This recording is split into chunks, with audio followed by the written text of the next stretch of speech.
Olá, aluno do ensino médio, eu sou o professor Márcio, sou professor da disciplina de Física, né?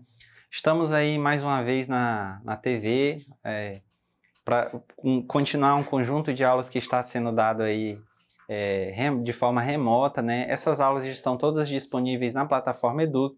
Se você quiser reassistir essa aula ou ver alguma outra aula que foi dada, né?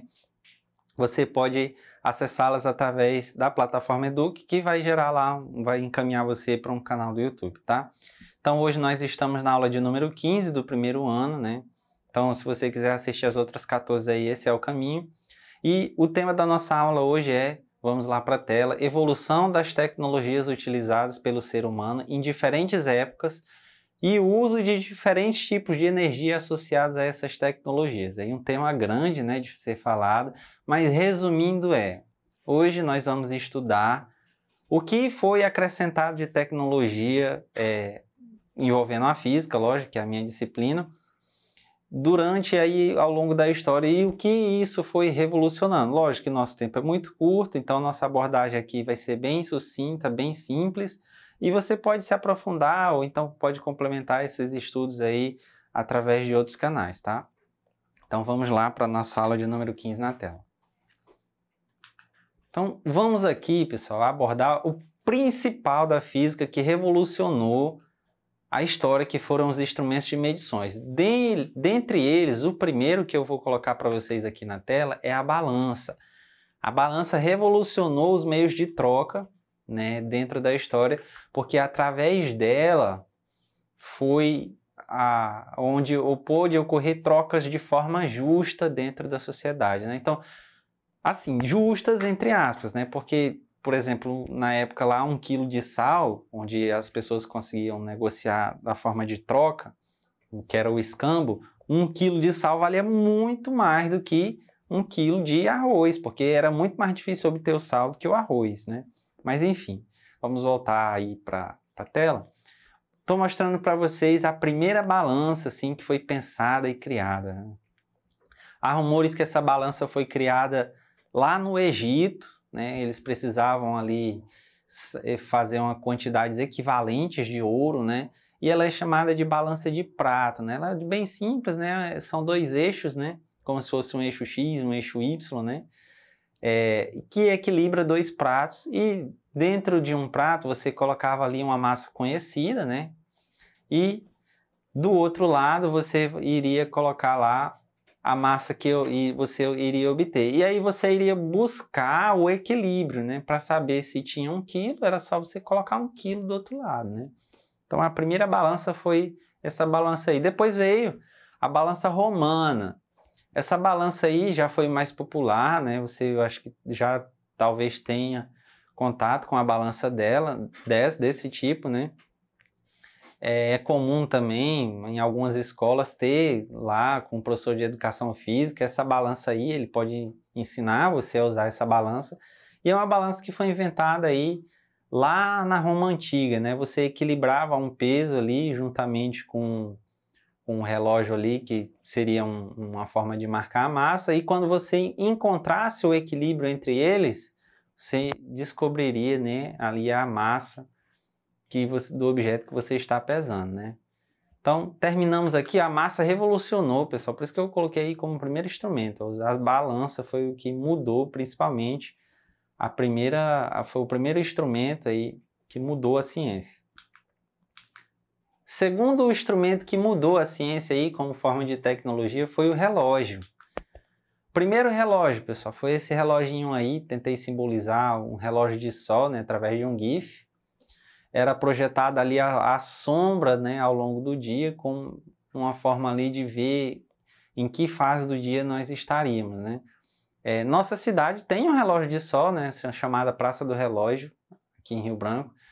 Você pode visitar ela ali perto da ponte que vai ali para o bairro São Francisco, se eu não me engano, ali próximo ao Horto, né? Tem um relógio de sol lá. E aí é marcado no relógio ali as horas do dia, ó. Peguei aí uma fotinha, né, de um relógio simples de sol. E o que revolucionou depois do relógio de sol foi a ampulheta, pessoal. Antes da gente partir para a parte digital, Tudo que existia de ferramenta, inclusive na medicina, tudo era analógico. Então a ampulheta revolucionou por quê?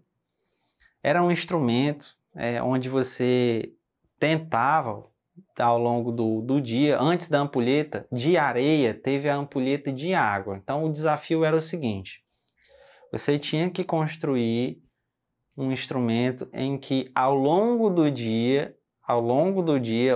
período que o Sol estava presente, você tinha que descobrir qual era a quantidade de areia e qual era o tamanho da circunferência lá que tinha no meio da ampulheta, para que determinasse ao longo do dia, do nascer e o pôr do sol, em que essa ampulheta se esvaziasse. Ou seja, começava o sol, no nascer do sol, né? Você virava a ampulheta e aquela areia, no final do dia, quando o sol estava se pondo, aquela areia tinha que ser esgotada, né? Aí você conseguiria ali marcar a duração do dia. E aí você conseguiria fracionando, né? Depois o meio-dia, metade da areia, né? Um quarto do dia, né? E aí, quando seria o período da noite, você só viraria a ampulheta ali, porque seriam horas equivalentes, né? Então a ampulheta revolucionou muito, por isso que é o símbolo ali do tempo, né? Da história. Muita gente gosta, por exemplo, de fazer tatuagem da ampulheta. Ela tem uma história muito... Existiam construtores de relógio especificamente que tratavam sobre a ampulheta, né? Porque se você mudasse o tamanho, teria que mudar a quantidade de areia, teria que mudar ali a quantidade, o tamanho da circunferência em que a areia iria se esvaziar, né? Iria passar ali para o outro lado. Então, esse foi um instrumento que revolucionou, pessoal. Marcar o tempo foi determinante aí para muitas coisas dentro da ciência. Próximo instrumento, o termômetro, pessoal. O termômetro aqui foi assim, uma virada de chave dentro da ciência, porque nós abordamos aí revoluções, né? Então, nós tivemos a Revolução Industrial, onde o fogo, onde a energia térmica tiveram papéis fundamentais na mudança aí das tecnologias, né? Nós tivemos as primeiras máquinas a vapor. E aí, como é que nasceu o termômetro? Vou mostrar para vocês aí na tela. O primeiro termômetro era assim. Era um instrumento onde tinha ali uma quantidade, que esse líquido que tinha ali foi mudando ao longo do tempo, né? O que você está enxergando na sua tela aí como preto. Testou-se a água, né? Só que a água tinha as limitações dela, por exemplo, ela congelava ali a 0 graus e começava a ferver a 100 graus Celsius. Depois foi o álcool, né? E depois do álcool veio aí, por exemplo, o mercúrio, né? Que é um metal, já conseguia medir temperaturas muito altas ali, temperaturas também onde nós consideramos ali negativas já. E o primeiro termômetro não se chamava termômetro, né? Você está vendo aí na tela o que chamava-se de termoscópio. Então, o que era o termoscópio? É um termômetro, só que não tem os números, ou seja, você só conseguia ver ali, quando colocava num objeto que emitia calor, você conseguiria ver o líquido subindo ao longo da coluna, mas como não tinha números, então não era possível dizer que era, por exemplo, 30 graus, 40 graus. Então você conseguia só aferir ali a altura, né? E ao longo do tempo as pessoas colocaram, vamos ver ali o termômetro, um caseiro ali, um termoscópio caseiro. Pessoas ali colocaram números no termoscópio e aí virou o termômetro, né? Você está vendo ali as principais escalas, né? Eu acho que você está vendo graus Celsius e graus Fahrenheit aí bem nítido na sua tela. E com números diferentes, ó.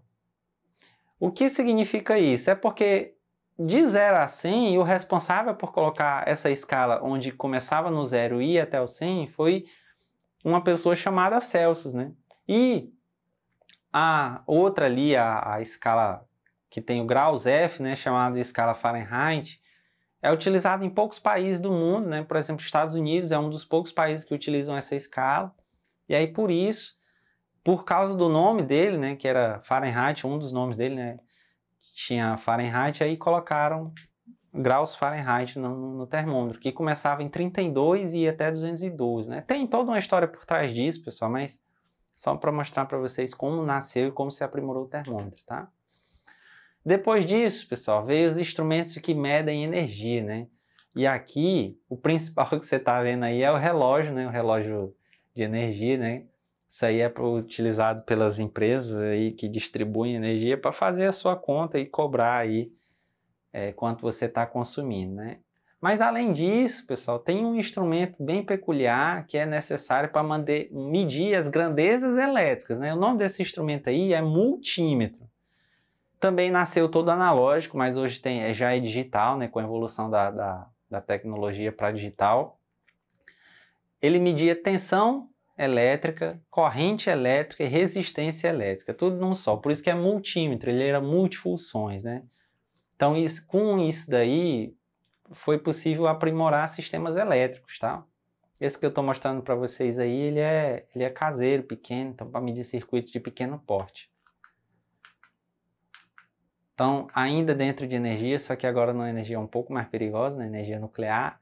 O nome desse aí, pessoal, é contador Geiger-Müller, né? Era um alemão, 2 alemães, na verdade, e elaboraram um instrumento para medir a radiação em objetos ao ar livre, né? Então ele contava ali a quantidade de partículas de radiação ionizante e marcava ali um fluxo ali naquele valor. E claro, tem todo um aparato, né? Fora isso, muito utilizado hoje, principalmente para fazer a fiscalização de alguns lugares com radiação ou acidentes nucleares, tá? Instrumentos que medem força. Isso aí é chamado de dinamômetro, tá, pessoal?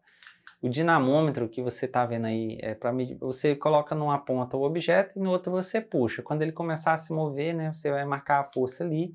Também gerou uma balança, né? Você está vendo aí a balança nasceu de mola, né? A primeira balança dessa forma aí era uma balança de mola.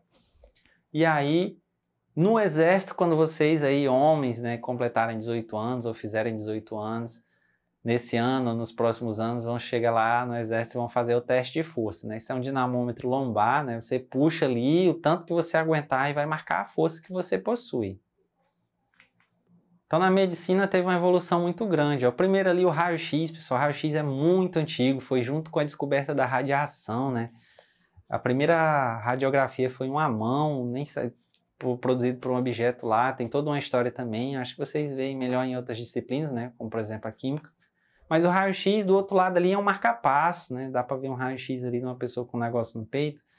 Para manter o coração batendo, pessoal. Funciona ali com a bateria, né? Você coloca lá dentro do coração, dentro ali do peito, para manter o seu coração batendo, né? Ultrassom também é essencial aí para fazer alguns exames, né? Tanto exames para ver o bebê dentro da barriga, tanto exames ali para ver alguns órgãos internos, né? Ressonância magnética, né? E dentro da engenharia, a usina nuclear, aqui é imenso, né? Usina nuclear, você tem engenharia química, né? Produzindo aí combustíveis, engenharia civil, e o nosso objetivo é esse aí, ó, produzir uma engenharia suficiente para evoluir e fazer coisas aí, por exemplo, como o Tony Stark fazia, né? Para finalizar a nossa aula, pessoal, eu mostrei para vocês aí uma foto disso, né? Que virou isso aqui, ó. O primeiro computador era dessa forma aí. Então, a tecnologia, pessoal, evoluiu demais. Eu teria aqui um exercício, né? Qual é o limite da ciência? Isso é um coração, pessoal. Já estão fabricando órgãos. Isso aí é um fígado. Então, fica essa reflexão aí para vocês, né? Até onde é os limites da ciência, até o que nós vamos conseguir fazer. Então, essa aula fica por aqui, pessoal, em virtude do nosso tempo. Fique atento aí às próximas aulas e até breve.